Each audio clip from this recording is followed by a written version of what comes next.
I never imagined something as simple as a bouquet could feel like a warning. But that's exactly what it was. My name is Emily Carter. I had just turned 66 that spring, and I was sitting in the second row of Maplewood Chapel on a bright Sunday morning, holding a bundle of pale tulips and white orchids that suddenly felt heavier than they should. It was Mother's Day, and the church was filled with soft music, perfume, and quiet laughter. My daughter-in-law, Vanessa, had just handed me the flowers. She leaned in close, kissed my cheek, and smiled in that polished, almost rehearsed way of hers. "Happy Mother's Day, Emily," she said, just loud enough for the nearby families to hear. People turned, smiled, nodded. What a thoughtful daughter-in-law. That's what they saw. That's what everyone always saw. I smiled back, of course. I had spent most of my life smiling through discomfort. It was a skill you learn when you've been a mother, a widow, and a peacekeeper all at once. But something about her grip on my arm lingered just a second too long. I felt it. Then I noticed the card. A small ivory envelope tucked neatly between the stems. I don't know why my heart skipped before I even opened it. Maybe instinct. Maybe experience. I slid the card out carefully, shielding it slightly from view. The message was written in neat, elegant handwriting. "Enjoy these while you can. It might be your last spring at home." I read it once, then again, then a third time, just to be sure I was a misunderstanding. My chest tightened. The room didn't change, but it felt like it did. The laughter dulled. The music faded. Everything seemed just a little further away. I looked up. Vanessa was already seated beside my son, Daniel, whispering something in his ear. Her hand rested lightly on his shoulder, fingers curled just enough to look affectionate, just enough to look like she belonged there more than anyone else. Daniel didn't look at me. Not once. That hurt more than the note. This wasn't sudden. It hadn't come out of nowhere. For nearly 4 years, Vanessa had been planting seeds. Little comments here and there. Nothing direct enough to confront. Nothing obvious enough for others to notice. You must get tired managing such a big house alone. It worries me that you don't have anyone checking in daily. You know, there are beautiful communities now, very comfortable, very safe.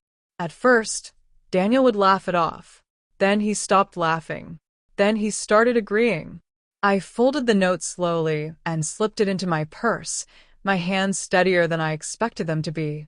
The pastor was speaking about gratitude, about honoring mothers, about love. The irony almost made me laugh. Around me, families leaned into each other. Hands held, shoulders touched, heads rested gently together. I sat alone, holding flowers that now felt like a message instead of a gift. When the service ended, the pastor invited people to share a few words about their mothers. One by one they stood. Stories filled the room, funny ones, heartfelt ones, tearful ones. A young man spoke about how his mother had worked 3 jobs to put him through college. A woman talked about her mother's quiet strength through illness. Even a little girl got up and said her mom made the best pancakes in the world. Everyone clapped. Everyone smiled. I felt something inside me shift. Not break. Not yet. But shift. Daniel stayed seated. Vanessa's hand rested firmly on his knee. That was the moment I realized something very simple. If I stayed silent, nothing would change. And I had been silent long enough. I raised my hand. My voice surprised even me. "I'd like to say something." The pastor smiled warmly and handed me the microphone. I stood slowly, feeling every eye in the room turn toward me. "Thank you for today," I began. "It's a beautiful reminder of what it means to be a mother." My voice was calm, clear. I looked directly at Daniel. Being a mother means protecting your child, even when they're grown. He shifted slightly in his seat. Vanessa's expression tightened, just for a second. "And sometimes," I continued, "it means speaking the truth, even when it's uncomfortable." The room grew quiet. I reached into my purse. I didn't take the note out. I didn't need to. Today, I received these flowers, I said, lifting the bouquet slightly, along with a message suggesting that I may not be living in my home much longer. A ripple moved through the crowd. Not loud, but undeniable. Daniel's face went pale. Vanessa sat perfectly still. I want to be very clear, I continued, my voice steady. I am not confused. I am not incapable. And I am certainly not ready to be pushed out of my life. The silence deepened. I have spent years building my home, raising my son, and maintaining my independence. And I will not have that taken from me quietly. Vanessa leaned toward Daniel, whispering quickly. He didn't respond. For a long time, I said, I chose peace over honesty. I believed that staying quiet would keep my family together. I paused. I was wrong. No one moved. No one spoke. I'm not asking for sympathy, I added. I'm asking for respect, because that's what family is supposed to give each other. I handed the microphone back. The pastor looked stunned. So did everyone else. I didn't wait for reactions. I didn't look back. I walked down the aisle, past the rows of people who suddenly didn't know where to look. Some avoided my eyes. Others met them with something new, respect.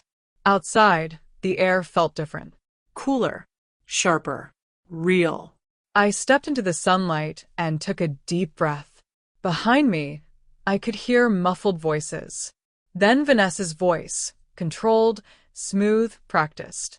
I told you she's been confused lately. I didn't stay to hear the rest, because for the first time in years, I didn't need to.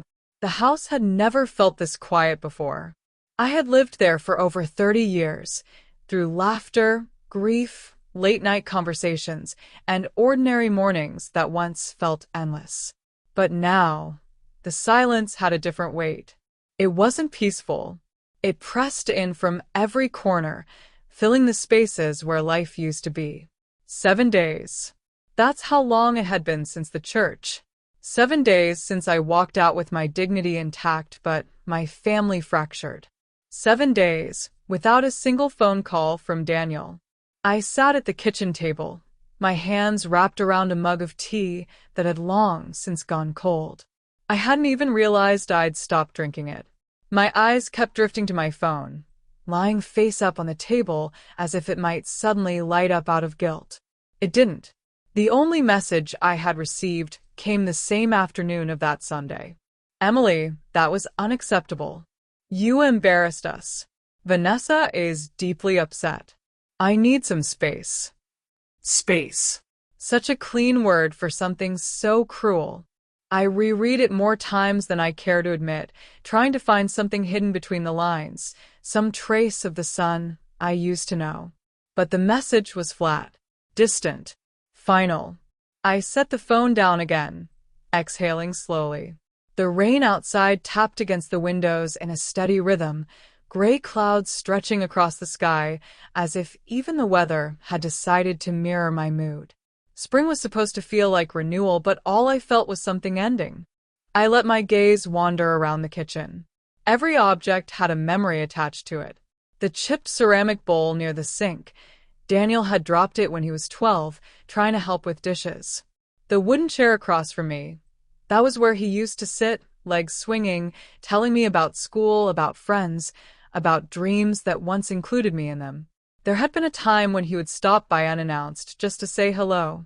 Sometimes he'd bring coffee. Sometimes nothing at all except his presence. We didn't need reasons back then. We just had each other. That changed slowly. So slowly, I almost didn't notice. It started after he married Vanessa. At first, I was happy for him. Truly happy. After his previous relationship had ended so painfully, I wanted him to find stability, to feel loved again. Vanessa seemed perfect on the surface. Confident, successful, always composed. She knew how to say the right things, how to present herself in a way that people admired. But there was something beneath that polish. something I couldn't quite name at first. The visits became less frequent. Then they became scheduled. Then they became conditional. Vanessa's plans. Vanessa thinks we should rest this weekend. Vanessa says we'll come by next month. It was never Daniel deciding anymore. It was always Vanessa. And when we did spend time together, she was always there, guiding conversations, redirecting topics, subtly correcting me, sometimes even answering questions that weren't directed at her. At first, I told myself I was imagining it. Then I told myself it didn't matter. Then I stopped telling myself anything at all. The doorbell rang, pulling me out of my thoughts so abruptly that I nearly dropped my mug. For a brief moment, just a brief, foolish moment, I thought it might be Daniel. My heart reacted before my mind could catch up. But when I opened the door, it wasn't him. It was Mrs. Green from down the street, holding a foil-covered dish. "I made too much lasagna," she said with a polite smile that didn't quite hide her discomfort. "Thought you might like some." That evening, I sat in the living room with a notebook in my lap. I hadn't planned to write, but something in me needed to. I started listing things. Dates. Conversations. Comments Vanessa had made over the years. Moments that once seemed small but now formed a pattern. As I wrote, something shifted inside me. The sadness was still there. The betrayal still sharp. But underneath it, clarity. This wasn't confusion. This wasn't imagination. This was deliberate. And if it was deliberate, then it could be fought.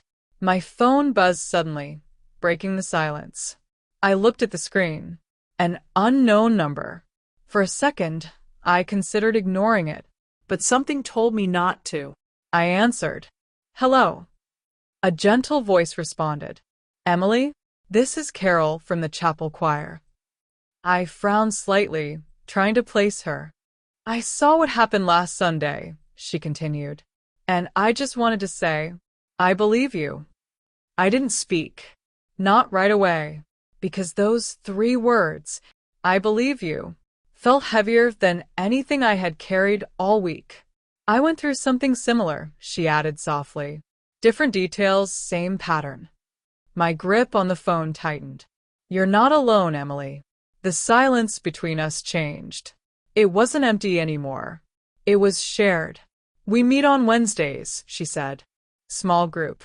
Just people who understand. No pressure. But it helped me. It might help you too." I closed my eyes for a moment. For the first time in days, something inside me didn't feel like it was collapsing. It felt like it was steadying. "I'll think about it," I said quietly. "That's all I ask." When the call ended, I didn't move right away. The house was still quiet. The rain still falling. Daniel still absent. Vanessa still working behind the scenes. But something had changed. Not outside. Inside. Because for the first time, since that Sunday, I wasn't just reacting anymore.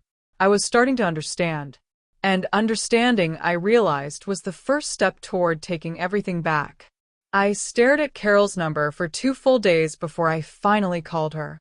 It wasn't fear exactly that held me back. It was something deeper, something harder to admit. Calling her meant accepting that what was happening to me had a name, a pattern, something real enough that other people had lived through it too. And if that was true, then I wasn't just dealing with a difficult daughter-in-law or a distant son. I was standing at the edge of something much more serious. By the second night, the silence in the house had become unbearable again. Not just quiet, but heavy, pressing, almost accusing. It reminded me of everything I didn't have anymore. No unexpected visits. No laughter echoing through the halls. No sense of being needed. I realized then that pride wasn't protecting me. It was isolating me. So on the 3rd morning, with my hands slightly trembling but my voice steady, I dialed the number. Carol answered on the 2nd ring, as if she had been expecting me. "I'm glad you called," she said simply. "We agreed to meet that afternoon at a small cafe on the edge of town, somewhere neutral, somewhere quiet." I arrived early, choosing a table by the window where I could see people coming and going. I wasn't sure what I expected. Maybe someone fragile.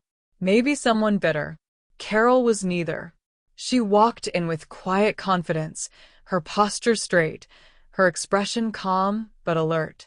Her gray hair was pulled back neatly, and her eyes, sharp, observant, found me immediately. There was something steady about her, something that made me feel, for the first time in weeks, that I wasn't stepping into uncertainty. I was stepping toward it with someone who knew the way. "You look exactly how I felt when it started," she said after we sat down, not unkindly, just honestly. "And how is that?" I asked, confused, hurt, and just beginning to realize it's not accidental. I exhaled slowly, because she had said in one sentence what I hadn't fully admitted to myself yet. I told her everything, not just about the note at church, but the years leading up to it. The subtle comments, the gradual distancing, the way Daniel had changed, the way Vanessa always seemed one step ahead in controlling how things were perceived. I told her about the conversations I'd overheard, the way people had started looking at me differently, the growing sense that I was being quietly repositioned in my own life. Carol didn't interrupt. She didn't rush me. She just listened. When I finished, she stirred her coffee and nodded once, as if confirming something she already understood. "It's strategic," she said. "That's the part most people don't see at first." I frowned slightly. "Strategic? They don't come in and take control all at once," she explained. "They build a story around you. Slowly, carefully. First it's concern, then it's doubt, then it becomes accepted truth." The words settled over me like pieces of a puzzle finally clicking into place. "That's exactly what it feels like," I admitted. "Like I'm being rewritten." "You are," she said, "in other people's minds." I leaned back in my chair, a chill running through me despite the warm cafe. "My son," I started, but my voice faltered. Carol didn't soften her tone. "They often use someone close to you," she said. "Someone who already has trust, legal access, emotional influence. It makes everything easier." Daniel. The thought of him not just being influenced, but being part of it, hurt in a way I couldn't quite describe. Not sharp, not sudden, just deep and constant. "What do they want?" I asked quietly. Carol didn't hesitate. "Control. Sometimes money. Sometimes property. Sometimes just authority. But there's always something tangible at the end of it. My house." The realization wasn't new, but hearing it spoken aloud made it real in a different way. "My home has nearly doubled in value over the years," I said slowly. "And there's some savings. Not extravagant, but enough." Carol nodded again. "That's usually enough." We sat in silence for a moment, the noise of the cafe fading into the background as everything inside me rearranged itself. "So what do I do?" I finally asked. For the first time since we started talking, Carol smiled. "You stop being alone." She reached into her bag and pulled out a small card, sliding it across the table toward me. "Wednesday afternoons. Community Center. It's a group, people who've been through this or are going through it. No pressure. No judgment. Just understanding." I picked up the card, turning it over in my fingers. Part of me wanted to say no. Part of me wanted to go home, lock the door, and pretend this was all something I could solve quietly, privately on my own. But that part of me had already failed. "I'll come," I said. The community center was nothing special, an aging building with faded paint and a parking lot that had seen better days. I sat in my car for nearly 10 minutes before going in, watching people walk past, wondering if any of them were carrying stories like mine. When I finally stepped inside, I felt something unexpected. Nervous, yes, but also ready. The room was simple. A circle of chairs. A table with water and snacks. A few people already seated, talking quietly among themselves. They didn't look broken. They didn't look defeated. They looked aware. Carol greeted me with a nod, introducing me to the others without making a spectacle of it. There was no spotlight, no pressure to speak immediately, just a space where I could exist without pretending.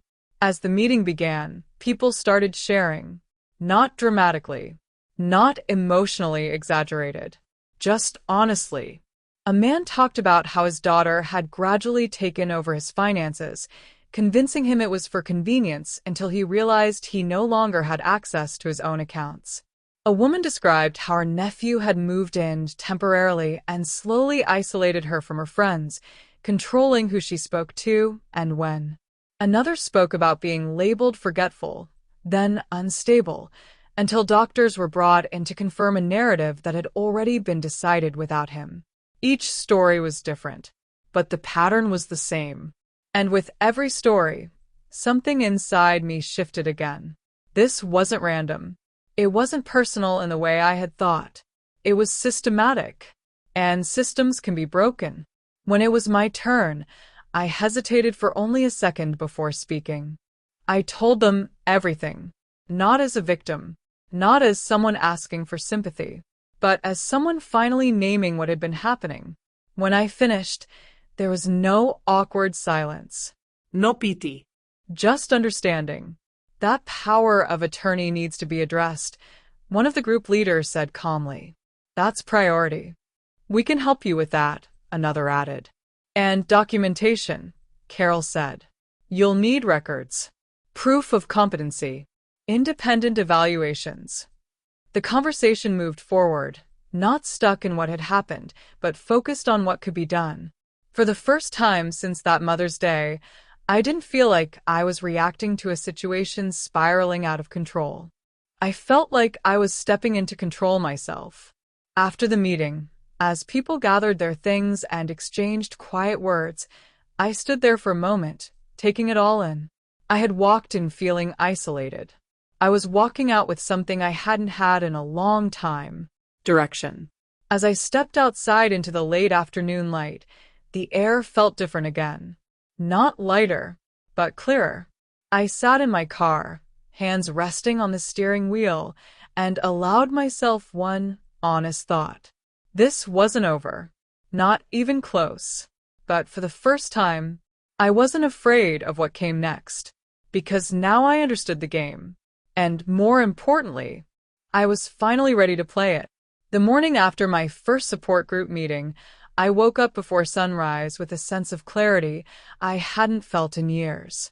It wasn't happiness, not yet, but it was something just as powerful, direction. For weeks, I had been reacting, absorbing, enduring. Now, for the first time, I had a plan forming in my mind, and that alone changed everything. I didn't linger in bed. I didn't sit with my thoughts the way I had been doing, letting them circle endlessly. Instead, I got up, made coffee, and sat at the kitchen table with a notebook, writing down everything that needed to be done. It wasn't a long list, but every item on it felt significant. Medical evaluation, legal consultation, financial protection, documentation. Each step was a piece of something larger, a way of reclaiming control not just emotionally, but practically. My first call was to Dr. Harris, my physician of over 2 decades. If anyone knew my health, physical and mental, it was him. When his receptionist answered, I didn't hesitate. I requested a full cognitive evaluation, as comprehensive as possible, and asked that it be formally documented. There was a brief pause before she said she'd check with the doctor. Within 10 minutes, I received a call back. Emily, Dr. Harris said, his voice warm but concerned. What's going on? I told him. Not everything, but enough. Enough for him to understand that this wasn't routine. Come in this afternoon, he said without hesitation. We'll take care of it properly. There was something grounding about hearing that. Someone who knew me. Someone who saw me clearly. Not through someone else's version of me. That same morning, I made my second call to a lawyer recommended by the group. Her name was Rebecca Sloan, and from the moment she answered the phone, I could tell she wasn't someone easily shaken. She asked precise questions, listened carefully, and didn't interrupt unnecessarily. When I explained the situation, Daniel's power of attorney, Vanessa's influence, the growing narrative about my supposed instability, Rebecca didn't sound surprised. I see cases like this more often than people realize, she said calmly. But the important thing is, you've recognized it early. That word stayed with me. Early. It meant I wasn't too late. We'll start by revoking the power of attorney, she continued. Immediately. Then we'll put new safeguards in place, ones that reflect your actual wishes. And if they try to challenge that? I asked. They can try, she said. But documented competency is your strongest defense. That's why your medical evaluation is crucial. Everything connected. For the first time, I could see the structure of what needed to happen, not just emotionally, but legally. That afternoon, I sat in Dr. Harris's office going through a series of tests. Memory recall, pattern recognition, logical reasoning, verbal analysis. It felt strange, almost surreal, to have to prove something I already knew, that I was still fully myself. But I understood now that truth wasn't enough. It had to be documented, verified, protected. When we finished, Dr. Harris reviewed the results with a small, reassuring smile. Emily, he said, you're performing above average for your age group. There's no indication of cognitive decline. I let out a breath I didn't realize I'd been holding. I'll prepare a full report, he added. Signed, detailed, and ready for any legal use. Thank you, I said quietly. And I meant it more than he probably realized. Over the next week, things began to move quickly. Rebecca drafted the necessary documents to revoke Daniel's authority. I signed everything in her office, my hands steady, my mind clear. There was something symbolic about it, not just removing his control but reclaiming my own. At the bank, I requested additional protections on my accounts. In-person verification requirements. Alerts for any unusual activity. Restrictions that ensured no one, not even someone with prior authorization, could make changes without my direct involvement. It wasn't paranoia. It was preparation. And with every step I took, something inside me shifted further. I wasn't just defending myself anymore. I was rebuilding. But the most unexpected change didn't come from legal papers or medical reports. It came from something much quieter. One afternoon after the support group meeting, Carol approached me with a flyer in her hand. They're looking for volunteers at the community center, she said. After-school program. Mentorship. I thought of you. I took the paper, glancing over it. Teen support. Creative activities. Writing workshops. I haven't done anything like that in years, I admitted. She raised an eyebrow slightly. You were a teacher for nearly 3 decades.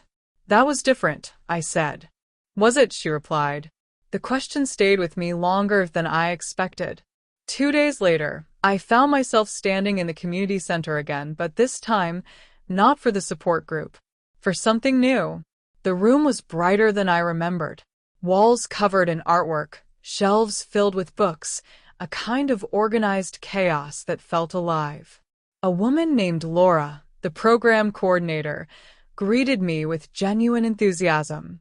We could really use someone with your background, she said, especially for writing. A lot of these kids don't have a space to express themselves. I hesitated for only a moment. Then I said yes. The first session was awkward. Not for me. For them. Teenagers have a way of testing boundaries without saying a word. Some avoided eye contact. Some pretended not to care. One girl sat in the corner with her arms crossed, clearly uninterested. Her name was Maya. I hate writing, she said the moment I introduced myself. I nodded. That's fine. She blinked, slightly thrown off. We can just talk, I added. She didn't respond at first. But by the end of the session, she had filled an entire page with thoughts she hadn't planned to write. She didn't even realize she had started. Same time next week? I asked casually. She shrugged. But she came back. And so did the others. Days began to take on a new rhythm. Mornings were structured, appointments, paperwork, organizing my records, documenting everything carefully. I kept a journal now, not just of events, but of my daily activities. A clear, consistent record of my life as I was living it. Afternoons belonged to the community center. Evenings, once the hardest part of my day, started to change too. I enrolled in a basic computer course at the local library, determined to understand the digital world I had long avoided. I joined a small gardening group Carol introduced me to, where I spent time with people who spoke about soil, seasons, and growth instead of control and suspicion. And slowly, almost without noticing, the emptiness began to fade. Daniel still hadn't called. Not once. And yes, that still hurt. But the difference now was this. My life no longer paused in his absence. It continued. It expanded. It became something independent of whether or not he chose to be part of it. About a month after the church incident, my phone buzzed with a message from an unknown number. I stared at it for a moment before opening it. Mom. We need to talk. Come for dinner next month. No apology. No acknowledgement. Just an expectation. I read it twice. Then I set the phone down. The old version of me would have responded immediately, agreed without hesitation, accepted whatever was offered, simply to keep the connection alive. But that version of me was gone. I didn't reply. Not that day. Not the next. Because for the first time, I understood something I hadn't before. Access to me was no longer automatic. It was something that had to be earned. And I was no longer willing to trade my stability for someone else's comfort. That night, as I sat by the window watching the sun set over the quiet street, I felt something settle inside me. Not anger, not sadness. Something stronger. Resolve. Because whatever happened next, I was no longer the same woman who had walked into that church holding flowers that felt like a warning. I was someone else now. Someone who understood her worth. And more importantly, someone who was ready to protect it. By the time winter arrived, my life no longer resembled the one I had been so afraid of losing. It had become something entirely different. Not smaller. Not lonelier. Not diminished in any way Vanessa had once implied it would be. If anything, it had expanded, filled with new routines, new people, new meaning. The house that once felt too quiet had taken on a different kind of energy. It was no longer waiting for someone to return to it. It was alive in its own right. Mornings began with purpose now. I no longer woke up wondering if my phone would ring. I woke up knowing what I had to do. There were schedules to keep, lessons to prepare, meetings to attend. The writing program at the community center had grown beyond what any of us expected. What started as a small volunteer effort had turned into something structured, something recognized. We had more students, more sessions, even a small local feature highlighting the work we were doing with teenagers who had never been given a proper voice. I had become part of something again. Not as someone's mother, not as someone waiting to be included, but as myself. Afternoons at the center became the highlight of my day. Maya, who once declared she hated writing, now stayed after sessions to ask questions about storytelling, structure, even poetry. One afternoon, she handed me a short piece she had written, her hands slightly shaking as if she expected rejection. "This is actually good," she said, almost defensive. I read it carefully, taking my time, not because I needed to, but because I knew the weight of that moment for her. "It's more than good," I told her. "It's honest." She didn't smile, but she came back the next day with another piece. And then another. Watching her grow reminded me of something I hadn't felt in years, the quiet, steady fulfillment of making a difference in someone's life without needing anything in return. Evenings were no longer empty either. I had built a circle around me, not large, not overwhelming, but real. Carol was there, of course, steady and insightful as always. There were others from the group, people who understood without needing explanations. We shared meals sometimes, conversations that didn't revolve around fear or maybe it was something to accept. It was late December when I finally responded to his message. Not immediately, not emotionally. Carefully. I agreed to dinner, but on my terms. I chose the date. I chose the time. And most importantly, I chose the mindset I would walk in with. But with people who had chosen to be there and whom I had chosen in return. Daniel came. He stayed. He listened. And when he handed me a small gift, a framed photograph of us from years ago, I understood what he was trying to say without needing words. We weren't going back. We were moving forward. Slowly. Differently. But honestly, that night, as I stood by the window watching the sky darken, I thought about everything that had happened. The flowers, the silence, the fear, the fight. And I realized something simple. That moment, the one meant to push me out of my life, had done the opposite. It had forced me to claim it. Fully. Completely. Without apology. And for the first time in a very long time, I wasn't afraid of losing anything, because I had already found something far more important. Myself.